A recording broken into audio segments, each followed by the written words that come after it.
Ever wondered what it was like to wake up to a dreary medieval morning only to find a new tax nailed to your door by some overzealous official? Today, peasants in the village would gather around with eyes as wide as saucers, groaning over mushrooming taxes that evoked grimaces even from the village donkey. A nobleman observes from horseback, his expression a mix of boredom and disdain. It made one thing clear. Back then, taxes weren't about fairness. They were about squeezing every last drop from the destitute. These weren't your average tax day blues. They were an all-consuming nightmare. Surprise, surprise, before the IRS was even a twinkle in history's eye, medieval peasants were already dealing with taxes so ludicrous that a bit of IRS paperwork today might even start to look like a friendly chat over coffee. You paid to marry, you paid to exist. I mean, considering these were days when folks barely owned anything, every newly declared tax was a fresh form of existential despair.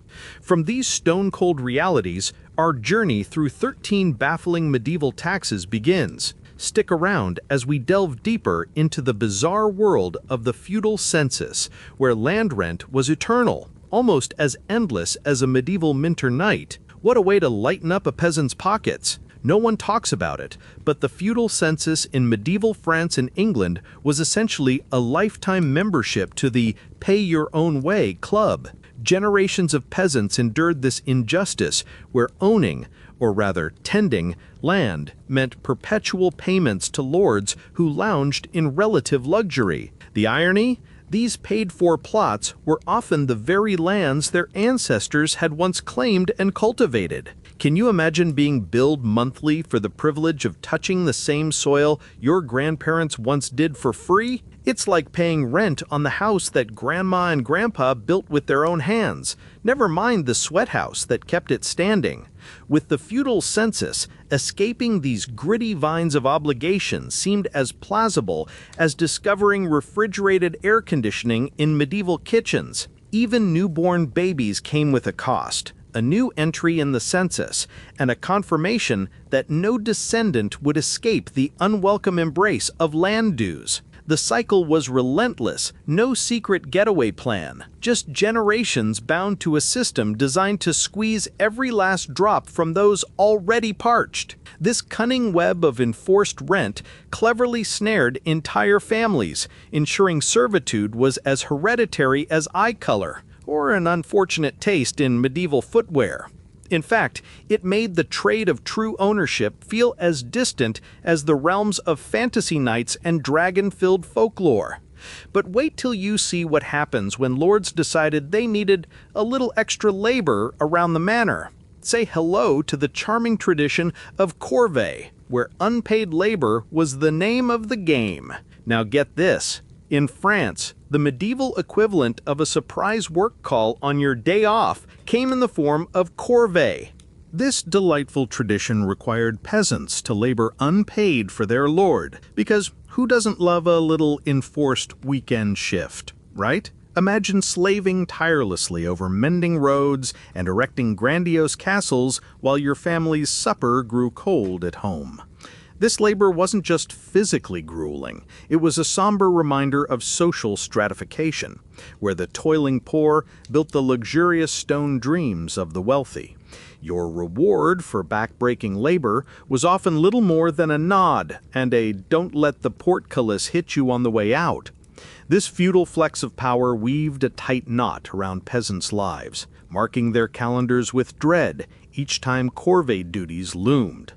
Say goodbye to freedom, because those nails wouldn't hammer themselves, and roads didn't magically heal overnight. The absurdity of burning every Saturday for a boss who couldn't pick you out of a lineup wasn't lost on the medieval workforce. Would today's office workers survive a world where time cards were scribbled in sweat and toil rather than ink? And just when you think it couldn't get any more maddening, there was always the tail, an arbitrary tax that could swell like a wave at any moment, leaving families in financial wreckage. Stay tuned for the roller coaster of unpredictability that was the tail tax. Heads up, Here comes the tale, medieval France's particular brand of fiscal surprise. Known for its fickle and unpredictable nature, it was the tax equivalent of an uninvited guest who refused to leave. Lords could decide overnight that your family's savings were the next target of this swift and silent fiscal predator. It was as if tax rates were scrawled on slips of paper, tossed into the wind, only to land again at whichever number fate decreed. Families never knew when or why the tail's grasp would tighten. On a whim, your life savings might vanish like morning fog. Just like the modern feeling of dreading a receipt at dinner, tail was a frequent and oppressive reminder that nothing was truly owned, only temporarily borrowed. This ever-present uncertainty turned each day into a game of financial survival as peasants prayed for mercy from their calculating lords. If your laissez-faire attitude about tax season in modern times seems taxing, imagine facing a situation without notice, rules, or consistent logic. How long could your mental fortitude last in a world where monthly surprises brought more chaos than Christmas morning? Seriously, I want to know. Drop a comment below and tell me which would be worse for you, the amount of the tax or the sheer unpredictability of it all. Let's discuss. Next, imagine mixing necessity and absurdity, paying dearly to utilize what your village had always shared. Hold on to your hats for a dive into banalities, the medieval pay-per-use scheme that caught everyone. Bet you didn't know that in Western Europe, even the simple act of baking bread came with a side of taxation. The banalities were the ultimate medieval paywalls, where essential village facilities like mills, ovens, and wine presses turned into gold mines, not for the peasants, but for the lords.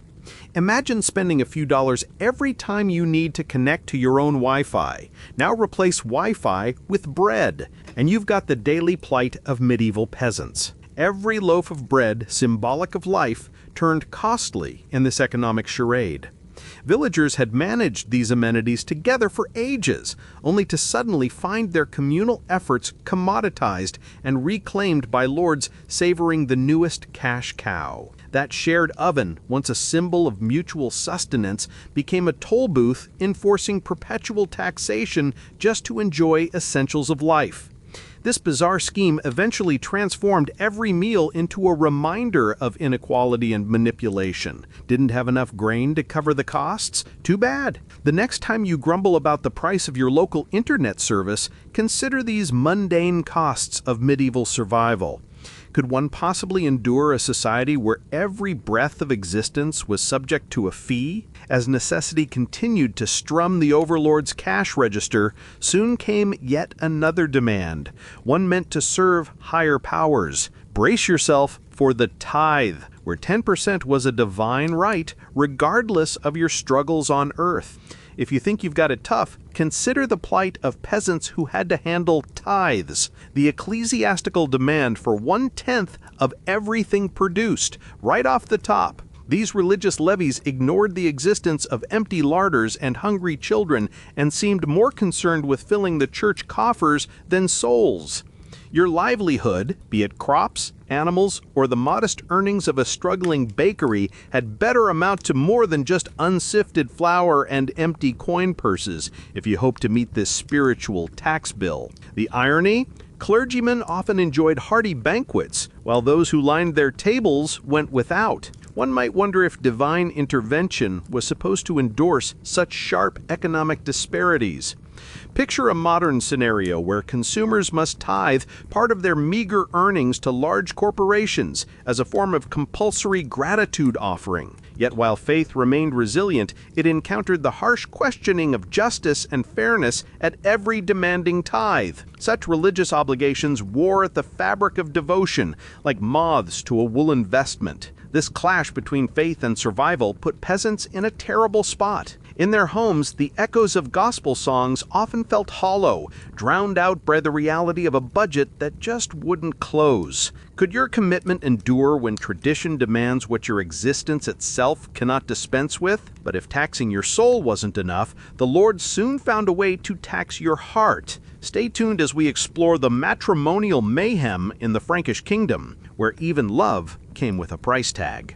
Marriages weren't merely exchanging vows or admiring the wedding cake towering with buttercream dreams. Couples had to cough up what was essentially a love tax to get their lord's begrudging nod. Imagine planning your wedding budget around venue fees, catering, and a hefty bribe just to say, "I do." Your wallet would opt for a quick elopement in Vegas. Even more jarring was the prospect of lords exercising their audacious power to decide your marital fate. Want to marry the lovely baker down the lane? Better hope your lord approves, or your wedding bells might toll a different tune. Picture a modern wedding planner armed not just with swatches, but also a ledger of permissions from an overbearing landlord. Would you still be excited to hear "Till death do us part" when financial and social contract looms larger than your love story? Now, many resorted to rolling with these feudal punches, but it had a significant hit on personal freedom. The very institution of marriage, with its ideals of love and partnership, became another business transaction, one rung in the ladder toward survival. And if you thought paying to get married was complicated, wait till you discover formariage, a tax specifically designed to profit from love that crossed borders. Hold tight as we untangle this web of romantic tariffs. Now for the kicker, formariage slapped a transactional price on love, designed as a tax for those yearning hearts crossing fief lines in pursuit of happily ever after. Fancy someone from the next village? Prepare your coins first. This wasn't about romantic escapades, but rather protocols and pocketbooks. It put Cupid's arrows through customs, imposing a levy on the purest of feelings. Consider it medieval micromanagement at its, well, finest. This toll on betrothals beyond borderlines made each romantic overture a financial deliberation. Picture modern dating apps, but with a hefty surcharge for crossing zip codes. You swipe right, but your wallet swipes left. That dreamy rendezvous by a foreign mill transformed into a costly detour, with sentiment subjected to the gavel of feudal economy. For those in love, navigating these romantic tariffs was akin to courting both partner and purse. Could true love triumph, or would the coffers of feudal bureaucracy bankrupt the heart? If you're enjoying how we unravel these absurd historical truths, show your support and hit that like button. And if you believe this kind of history deserves to be told, subscribe to the channel. You're one of us. This chess game of affection was sewn into the tapestry of medieval life, making us ponder if love's labor truly bore membership dues. And yet, alongside these sanctioned matters of the heart, there loomed darker trades, shadowy, forbidden, and misunderstood. Stay with us as we unspool the Silk Road of mythical alchemy, unlocking secrets and legends that transcended currency. Ever wondered what it was like to live in a world where merely existing incurred an annual fee? Enter the head tax of Castile, a rather personal brand of revenue collection. Picture taxation based solely on the audacity of being alive. It mattered not how fattened your wallet was or what title you possessed.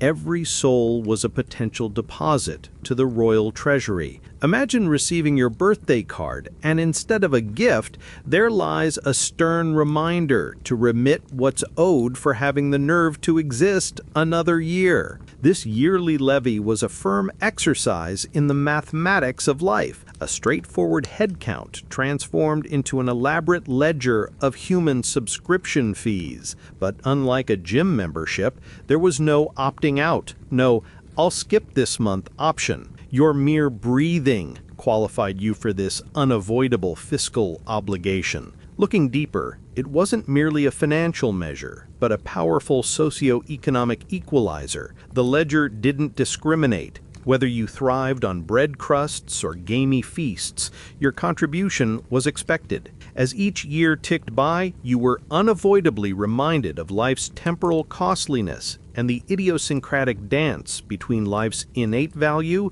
and imposed value.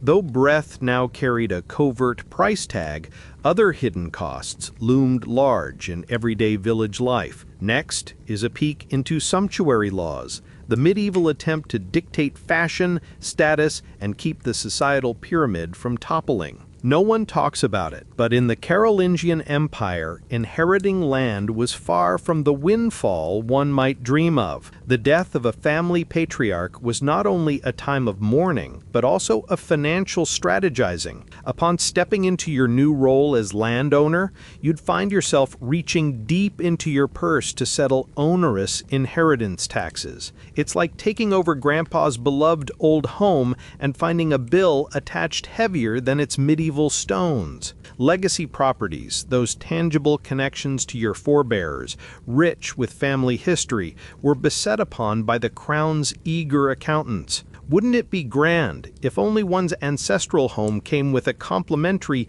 living arrangement, and not yet another hitch? This levy wasted no time turning sentimental transitions into dreadful economic equations. Each bound document of land heralded the commencement of financial gymnastics. Contrary to today's grumblings about estate taxes, these medieval dictates didn't just nibble at the edges. They were a financial feast.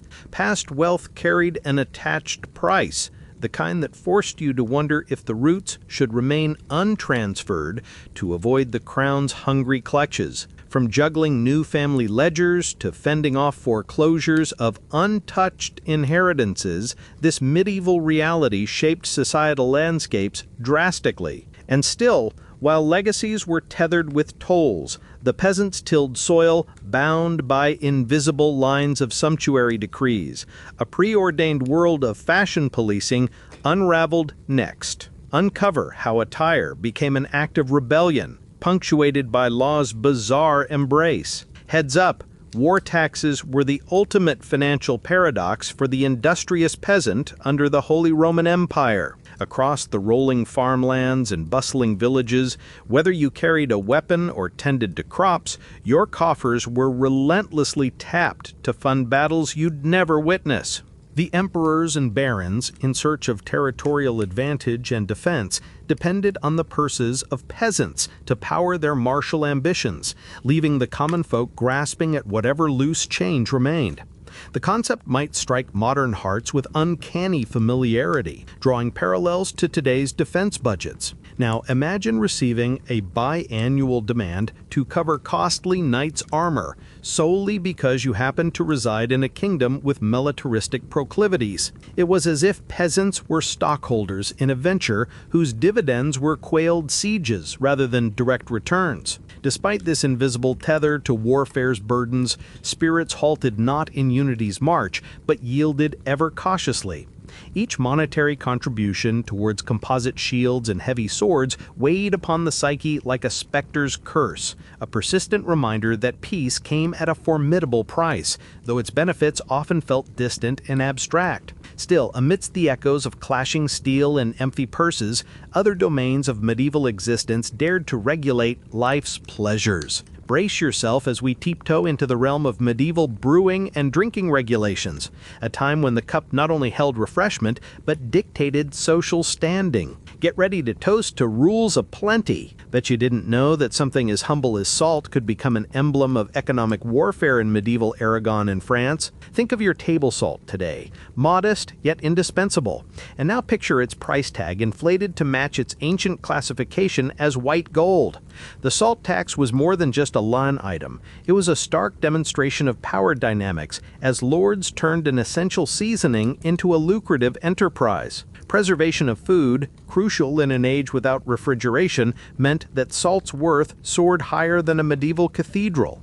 Every pinch thrown into a pot represented not just a culinary decision, but a financial reckoning. Life was seasoned with steeper costs, adding an ironic tang to savory stews and hearty loaves.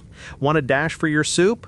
Hope your purse doesn't soup out as well. The tax forcibly reminded everyone that the tapestry of daily life was woven through the pocketbooks of the less fortunate. As each family calculated how much salt they could afford beyond just flavoring, it nudged societal adjustments and curious substitutions. But this was just one leg on the precarious stool of medieval taxation. Hold your horses, because next we delve into the role of knights and the cost of chivalry. Let's unpack how chivalric ideals and real-life economics coexisted in a medieval fling with fiscal chivalry. If you think you've got it tough dealing with modern estate taxes, brace yourself for the morose reality of the dead hand tax in medieval Spain and France. This wasn't just an inheritance tax, it was a final reach from the grave, as if lords insisted on one last tribute for occupying their land. Picture the scene: a family gathering, mourning a loved one, only to see the local lord turn up, not with condolences, but with a demand for dues akin to grave robbing.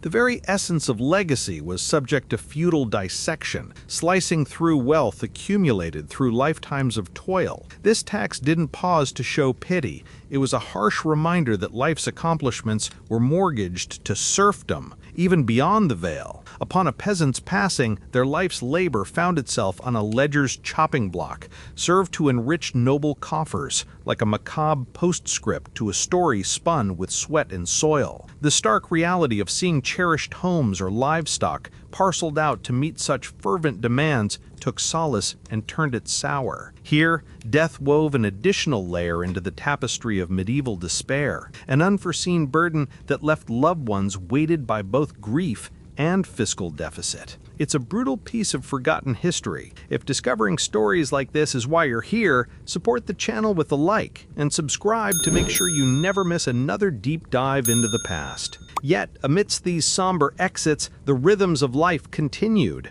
Let's step into the clamor of medieval markets, where commerce was as alive as the goods hand-traded, and experience brought tales of barter, haggle, and dealmaker drama. Ready for market day, anyone? Quick snapshot. Central Europe, where progress often meant pocket money purgatory. Every cobbled bridge, dusty dirt path, and bustling byway was a potential toll booth encounter. Imagine heading to market, your cart laden with goods, only to find each creaky wooden span demanded its share, well before any barter deals were struck. These charges could transform a routine journey into a ledger of costs more daunting than the Odyssey itself. The toll systems of yesteryear mirrored today's highway levies, but were compounded with medieval frequency.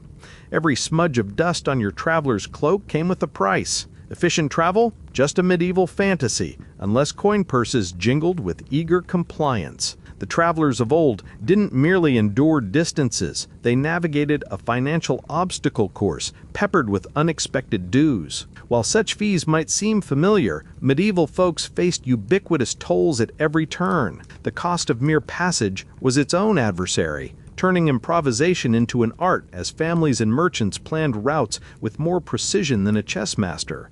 These toll tales draw down the curtain on our medieval account of taxes, yet one can help but wonder how these precedents evolved. Wait till we unravel the subsequent chapters of history's tolls. Modern echoes of medieval coin clinks await. Ready to adventure beyond the past? Keep your proverbial purses handy as we plot our next trek. If you believe this forgotten knowledge must endure, join our Brotherhood of Keepers and subscribe. Leave your mark on our fire with a like to keep the flame of history burning. And tell us in the comments which of these taxes would have broken your spirit first. Spread the word, because the end of this story is merely the beginning of the next. Our tale of justice written with iron and fire already awaits you. Click the video right here on the screen to continue the journey with us before the bonfire fades.